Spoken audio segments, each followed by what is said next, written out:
শুধুই যে শীত গ্রীষ্ম বর্ষা তা কিন্তু না, সারা বছরের জন্যই বাঙালির কাছে একটা মুখরোচক খাবার হলো আমতেল। বছরের এই সময়টা আসলে সবার বাড়িতেই দেখা যায় কম বেশি আমতেলের বয়াম।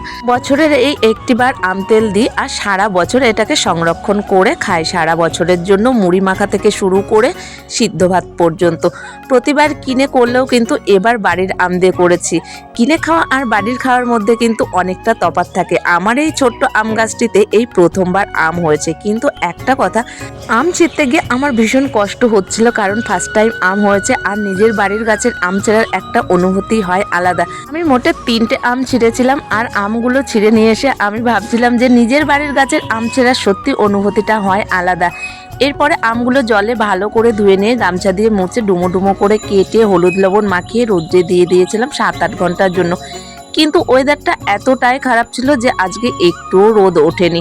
তারপরে আমগুলো বিকেলবেলায় পেরে নিয়ে এসে তেলটা বানিয়ে নিয়েছিলাম। প্রথমেই কিন্তু আমি কড়াতে ভেজে নিয়েছিলাম 5টা শুকনো লঙ্কা, একটু নাড়াচাড়া করে ওর মধ্যে ধনে জিরে মৌরি 4-5টা গোলমরিচ সাদা কালো সর্ষে কিন্তু ভেজে নিয়ে পাটাতে বেশ মিহি করে গুঁড়ো করে নিয়েছিলাম।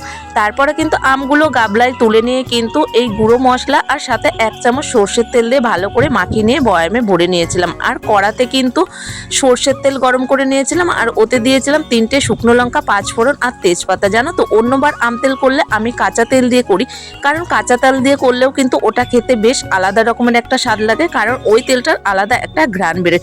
আচ্ছা, তোমরা কারা কারা কিভাবে আমতেল বানাও একটু জানিয়ে তো দেখি।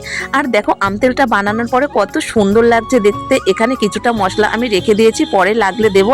এরপরে বেশ কয়েকদিন একভাবে টানা রোদ্রে দেবো। আর কেমন লাগলো জানিও।